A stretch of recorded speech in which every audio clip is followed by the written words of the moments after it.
ሰዎችን የማሳመን ጥበብ።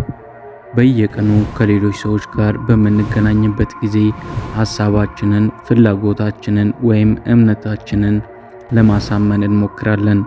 ይህ በንግድ ሥራ፣ በግንኙነት፣ በትምህርትና በሌሎች የሕይወት ዘርፎች ወሳኝ ሚና ይጫወታል።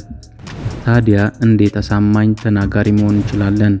ሰዎችን በሐሳባችን እንዴት ማሳመን እንችላለን? ዛሬ ሰዎችን በተሳካ ሁኔታ ለማሳመን የሚረዱ ቁልፍ መርሆችንና ስልቶችን እንመለከታለን። ቻናሉ አዲስ ስለሆነ ሰብስክራይብ በማድረግ እንድትደግፉኝ ስል ጠይቃለሁ። የመጀመሪያው የሚሆነው ስሜታዊ ግንኙነትን መፍጠር። ሰዎች በስሜታቸው ሲነኩ ለመስማትና ለመቀበል የበለጠ ፈቃደኞች ይሆናሉ። ታሪክ በመናገር በጋራ በሚስማማቸው ጉዳዮች ላይ በማተኮር ወይም የሌላውን ሰው ስሜት በመረዳት ጠንካራ ስሜታዊ ግንኙነትን መፍጠር እንችላለን። ለምሳሌ አንድን ምርት እየሸጣችሁ ከሆነ የዚያ ምርት በሌሎች ሰዎች ሕይወት ላይ የሚያመጣውን አዎንታዊ ለውጥ የሚገልጽ እውነተኛ ታሪክ መናገር ገዢዎችን ከምርቱ ጋር ስሜታዊ ትስስር እንዲፈጥር ይረዳቸዋል። ሁለተኛው አመክንዮአዊ ማስረጃዎችን መጠቀም። ሐሳባችንን ለመደገፍ ተጨባጭ ማስረጃዎችን እና ምክንያቶችን ማቅረብ።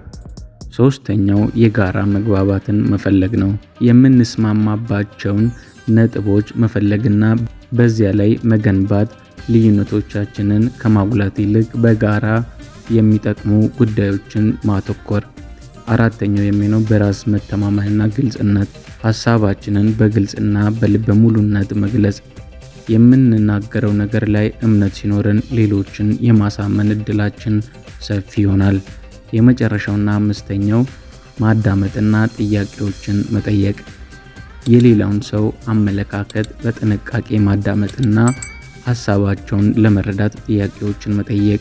ይህ ለእነሱ አክብሮት እንዳለን ያሳያል እና እንዴት በተሻለ መንገድ ማሳመን እንደምንችል እንድንገነዘብ ይረዳናል። ሰዎችን የማሳመን ጥበብ በሕይወታችን ውስጥ ትልቅ ቦታ የሚሰጠው ችሎታ ነው። እነዚህ መርሆች በመተግበር በግልም ሆነ በሥራ ሕይወታችሁ የበለጠ የተሳካላችሁ መሆን ትችላላችሁ። አስታውሱ፣ የማሳመን ዓላማ ሌሎችን ማታለል ሳይሆን እርስ በርስ በመከባበርና በመተማመን ላይ የተመሰረተ ግንኙነት መፍጠር ነው። ይህን ቪዲዮ ጠቃሚ ሆኖ እንዳገኛችሁት ተስፋ አደርጋለሁ። ይህን ቪዲዮ ከወደዳችሁት ላይክ እንዲሁም ሼር ማድረግ እንዳይረሳ። ለቻናሉም አዲስ ከሆናችሁ ሰብስክራይብ በማድረግ ቤተሰባችንን ተቀላቀሉ። በቀጣይ ቪዲዮ እስከምንገናኝ ድረስ ቸር ሰንብቱ።